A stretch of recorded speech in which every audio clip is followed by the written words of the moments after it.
Hola, bienvenidos a Letras e Imaginación. Hoy vamos a hablar de un escritor que ha sido muy polémico desde su nacimiento en el siglo XIX hasta su muerte justo a finales del siglo. Y bueno, ha sido muy polémico, pero la verdad, porque aquí nosotros nos vamos a centrar solamente en el aspecto literario, a nivel literario, abrió el mundo de la fantasía, de la ilusión y de la magia, digámoslo de alguna manera, dentro de la literatura, algo que hasta entonces no había prácticamente hecho nadie. Y fue él el pionero. Y como fue el pionero y era muy buen escritor, aparte de otras facetas en las que destacó en la vida, pues tenía que venir a Letras e Imaginación, a pesar de que, ya os comento, y lo veremos ahora, era un hombre polémico. Estamos hablando ni más ni menos que de Charles Ludwig Dodgson. Charles Ludwig Dodgson nació en Daresbury, Cheshire, Reino Unido, Inglaterra, el 27 de enero de 1832 y murió en Guildford, Surrey, también en Inglaterra, el 14 de enero de 1898 a los 66 años. Todos conocéis a Charles Ludwig Dodgson con el sobrenombre de Lewis Carroll. Lewis Carroll fue un diácono anglicano, lógico, matemático, fotógrafo y escritor. Sus obras más conocidas son Alicia en el País de las Maravillas, su continuación Alicia a través del espejo y lo que Alicia encontró allí. Los antepasados de los Dodgson procedían del norte de Inglaterra, con conexiones irlandesas, eran conservadores y miembros de la High Church anglicana. La mayoría de ellos se dedicaron a las dos profesiones que eran características en la clase media alta inglesa, el ejército y la iglesia. No obstante, el futuro padre de Lewis Carroll prefirió, tras casarse en 1827 con su prima, convertirse en párroco rural de la iglesia anglicana. Su hijo Charles nació en la pequeña parroquia de Dares, en Cheshire, y fue el tercero de los hijos del matrimonio Dodgson y el primer varón. Después seguirían 8 hijos más, y lo que resulta más insólito para la época, todos ellos, 7 chicas y 4 chicos, sobrevivirían hasta la edad adulta. Cuando Charles tenía 11 años, su padre fue nombrado párroco en la localidad de Croft-on-Tees, en North Yorkshire, y toda la familia se trasladó a una espaciosa rectoría que sería la morada familiar por más de 25 años. Dodgson padre fue haciendo progresos en el escalafón eclesiástico, publicó varios sermones, tradujo a Tertuliano al inglés, se convirtió en archidiácono de la catedral de Ripon y tomó parte activa en las apasionadas discusiones que por entonces dividían a la Iglesia de Inglaterra. Era partidario de la High Church y favorable al anglo-catolicismo. Admiraba a John Henry Newman y el movimiento tractariano e hizo lo que pudo para transmitir a sus hijos todos sus puntos de vista y sus creencias. El joven Charles inició su educación en su propia casa. Las listas de sus lecturas conservadas por la familia atestiguan su precocidad intelectual. A los 7 años ya había leído The Pilgrim's Progress de John Bunyan, El progreso del peregrino. Se ha dicho que sufrió un trauma infantil cuando se le obligó a contrarrestar su tendencia natural a ser zurdo. Sin embargo, no hay evidencia al respecto. Sí que tenía tartamudeo y era uno de los efectos que a nivel social, aparte de una sordera en el oído derecho, le provocó a lo largo de su vida. A los 12 años fue enviado a una escuela privada en las afueras de Richmond, donde se integró bien y luego se trasladó a la Rugby School, donde fue un tanto infeliz según él mismo describió. Abandonó rugby a finales de 1850 y en enero de 51 se trasladó a la Universidad de Oxford, donde ingresó en el antiguo college de su padre, el Christ Church. Llevaba solo los días en Oxford cuando su madre murió, a los 47 años. No siempre trabajó duro, pero estaba excepcionalmente dotado y obtuvo con facilidad resultados excelentes en sus estudios, que le prometían una carrera académica explosiva, y su tendencia irresistible a la distracción a causa de su pereza fue un obstáculo para que su brillantez fuera total y le hiciera brillar en el Christ Church. Pero no obstante, 4 años después fue ordenado diácono del Christ Church. Dodgson alcanzó pronto la excelencia en el arte de la fotografía y se convirtió en expresión de su personal filosofía interior, la creencia de la divinidad de lo que él llamaba belleza, y lo que para él significaba un estado de perfección moral, estética y física. A través de la fotografía, Carroll trató de combinar los ideales de la libertad y la belleza con la inocencia endémica, donde el cuerpo humano y el contacto humano podían ser disfrutados sin un sentimiento de culpa. En su mediana edad, esa visión se transformó en una persecución de la belleza como un estado de gracia, en medio para recuperar la inocencia perdida. Esto, junto con su pasión por el teatro, que le acompañó durante toda su vida, habría de traerle problemas con la moral victoriana e incluso con los principios anglicanos de su propia familia. La obra definitiva acerca de su actividad como fotógrafo, Lewis Carroll Photographer, de Roger Taylor, del año 2002, documenta exhaustivamente cada una de las fotografías que de Lewis Carroll se han conservado. Roger Taylor calcula algo más de la mitad de su obra conservada está dedicada a retratar niñas. Sin embargo, debe ser tenido en cuenta que menos de un tercio de la totalidad de su obra se ha conservado. La niña que más veces le sirvió de modelo fue Alexandra Kitchen, hija del decano de la Catedral de Winchester, a la que fotografió en más de 50 ocasiones, desde los 4 hasta los 16 años. En 1880 intentó fotografiarla en traje de baño, pero no se le permitió. Se supone que Dodgson devolvió las fotografías de desnudos a las familias de las niñas que fotografiaba. Se creía que se habían perdido, pero se han encontrado 6 desnudos, de los cuales 4 han sido publicados y 2 apenas se conocen. Las fotografías y esbozos de desnudos que Dodgson realizaba alentaron la suposición de que tenía tendencia pedófila, aunque dicha especulación ha sido desafiada por los académicos que argumentan que Carroll debe ser comprendido en su contexto, ya que en el espacio del tiempo y cultura victoriana la edad de consentimiento eran 12 años. Por lo tanto, la aparición de niñas desnudas era visto como algo totalmente normal porque equivalía a un símbolo de inocencia, incluso apareciendo en escenas familiares, de postales de Navidad, etc. También se ha argumentado que ha habido inconsistencias y manipulaciones posteriores en la biografía, lo cual contribuye a la especulación de lo que se ha denominado el mito de Carroll. El escritor Will Self sostiene que, en el mejor de los casos, Lewis podría haber sido un pedófilo reprimido, porque sus fotos, que ningún padre cuerdo hubiera permitido, eran, pues eso, como se ha dicho, algo que no era sancionable totalmente en aquel entorno social.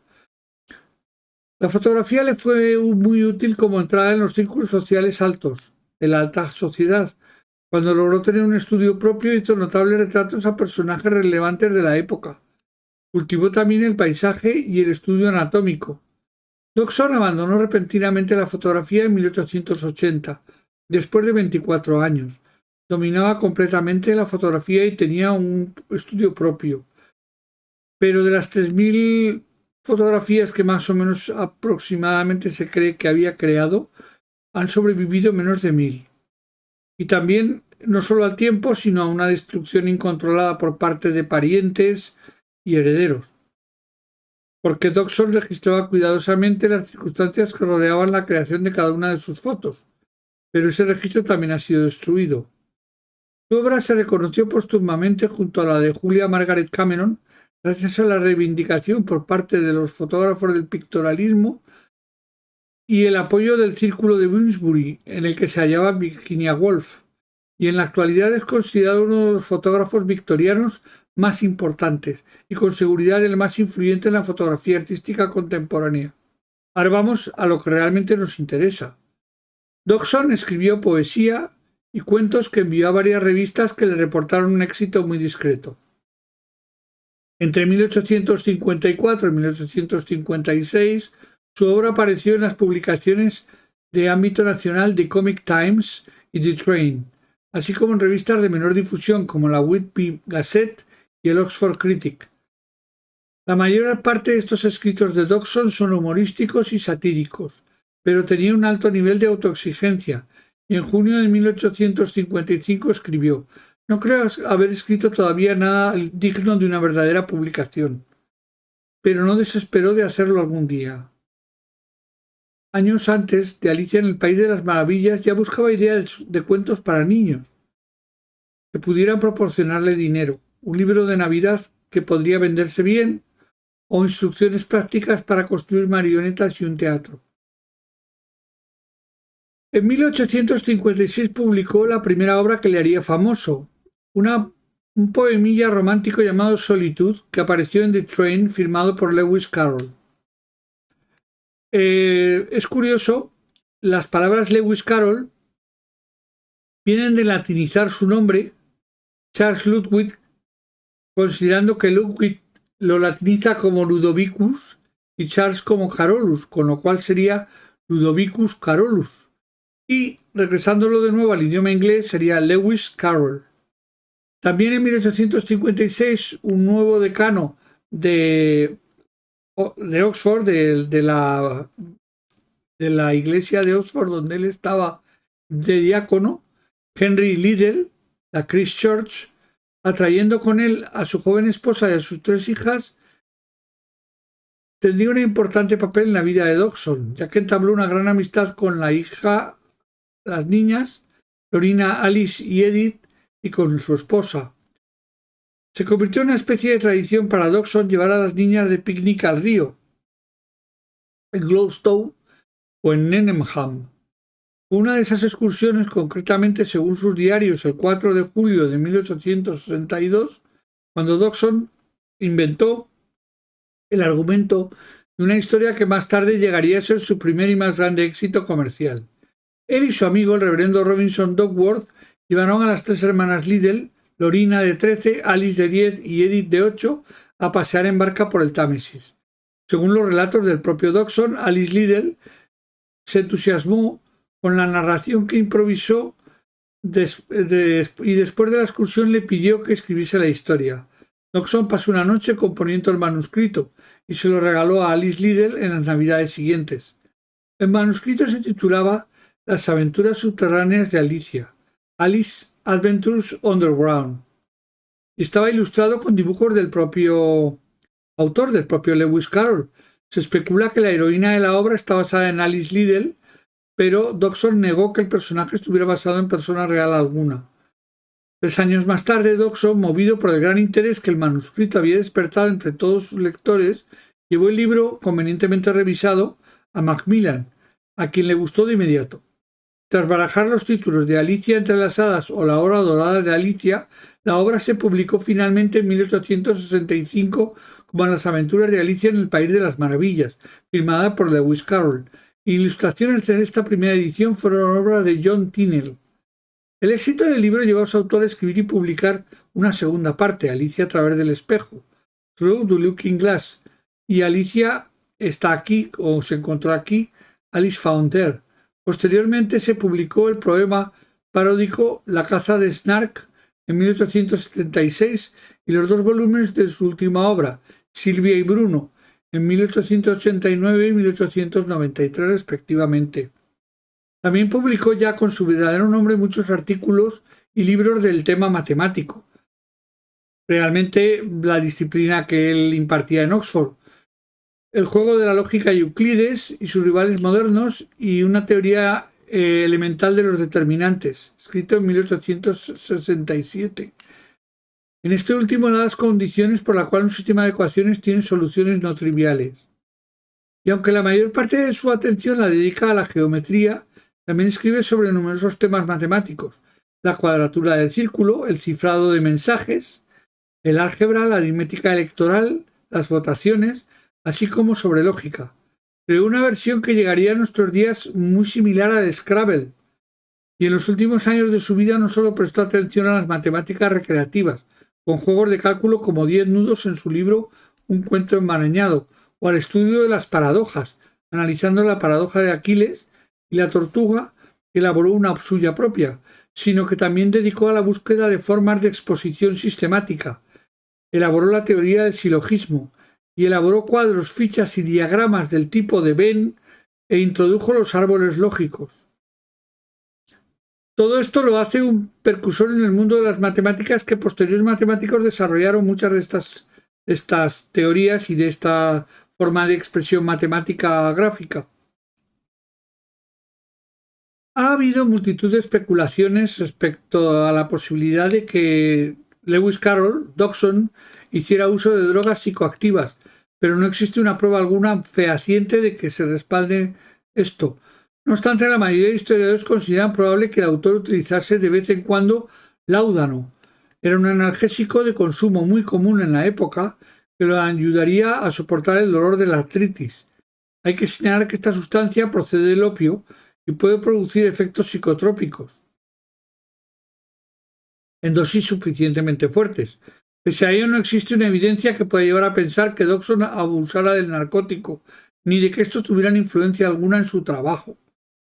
El hecho de que sean libros muy imaginativos y de que fuera precursor de muchas de las teorías y de las formas de expresión matemática que posteriormente otros matemáticos muy avanzados ya del siglo XIX y del siglo XX pusieran en valor, bueno, no quiere decir que él se inspirara con esto, son simplemente especulaciones. En una época en la que la cocaína, el rape, la manita muscaria se utilizaban como drogas habitualmente por la mayoría de los autores y de las personas que tenían acceso a una economía holgada y les permitía tener todo ello. Dodgson estaba destinado a terminar como pastor, siendo residente en la Christ Church, pero retrasó esta idea con el tema de que era tartamudo y que no podía expresarse bien. Y bueno, al final el decano de la Christ Church, Liddell, cambió de opinión y le permitió que se quedara y no llegara nunca al ministerio de pastor, siendo diácono. No existe pista concluyente alguna que permita averiguar por qué Dodgson evitó convertirse en pastor, aunque hablamos de esto porque, bueno, son especulaciones. Ya os he comentado que era un autor polémico, envidiado en su época. El éxito fulgurante de Alicia en el País de las Maravillas lo catapultó, y lo catapultó también a la sospecha y a la intriga, que en aquel tiempo, pues igual que ahora, era muy común. Aunque siempre se le ha considerado un soñador inofensivo, el autor Richard Wallace en 1996 dijo que pudo tratarse del personaje que se hallaba tras el alias de Jack el Destripador. Estas pretendidas pruebas sobre Jack el Destripador se basan en un análisis de sus obras, de Alicia y de las obras de Sylvie Bruno, para decir que ahí se encuentran la clave de los asesinatos de Jack el Destripador. Recordar que los 5 asesinatos de Jack el Destripador que se produjeron en 1888 en Londres obligaban a que la persona fuese una persona que conocía muy bien el mundo de los bajos fondos de Londres, que tuviera un buen manejo, un buen desempeño con el bisturí. En fin, había una serie de características que hizo sospechoso a muchísima gente. Y de hecho nunca se ha llegado a saber quién era realmente Jack el Destripador. Por otro lado, además, investigaciones de la época ya situaban a Lewis Carroll y a un amigo suyo, Thomas Berevine, que es a quien se acusa normalmente de que podía haber sido su pareja, digamos, a la hora de realizar las muertes de Jack el Destripador, en 3 de los asesinatos de 5 no estaban cerca del lugar de los hechos. O sea, hay testigos de que no se encontraban en Londres. Con lo cual, es muy difícil pensar que esto es así. Incluso en 2015 el escritor Fernando García Calderón, a pedido de su editor, asoció a Lewis con Jack el Destripador para una novela, en la que desarrolló una teoría sobre el asesino que asoló la ciudad de Londres. Y es un libro que ha tenido éxito y que ha tenido varios premios. Se tituló Yo también fui Jack el Destripador. No podía hoy faltar un pequeño fragmento de la obra de Alicia en el País de las Maravillas, de la mano de Tim Burton, que en 2010 hizo para el cine, producida por Disney. Existe un lugar distinto a cualquier otro. Dicen que para sobrevivir en él hay que estar tan loco como un sombrerero. Por suerte, yo lo estoy. Alicia, eres tú.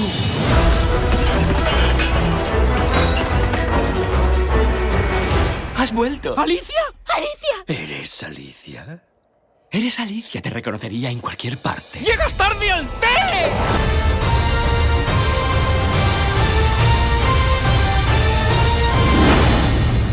Es nuestra paladina.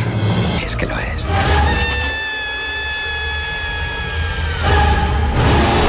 Ha vuelto al País de las Maravillas. Desde que te fuiste, la Reina Roja se ha hecho con el País de las Maravillas. ¡Encontradla!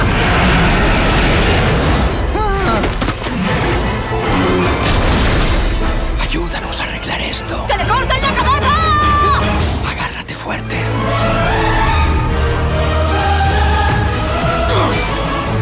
Es imposible. Bueno, y ahora hay que pensar que con Lewis Carroll empezó todo. Fue el precursor de la fantasía como tal, del viaje de un niño al mundo imaginario. Podemos decir que sin Lewis Carroll no habría habido Narnia, que sería la referencia más directa, pero posiblemente tampoco hubiera habido Tierra Media. Carroll fue el pionero en poner a su protagonista en traspasar un mundo mágico donde la historia, parodia o no de nuestro mundo, le enfrenta a sus propios miedos y le lleva a un viaje iniciático que le liberará como niño y le convertirá en un joven. Tampoco existiría probablemente la fábrica de chocolate, ni el mundo de los Gremlins o el mundo del revés de Stranger Things. Lewis Carroll normalizó la aparición de la fantasía en las novelas infantiles y de muchos adultos en novelas de niños. Es más, muchos críticos sugieren que en el mundo de las maravillas de Alice hay una feroz crítica a la sociedad victoriana.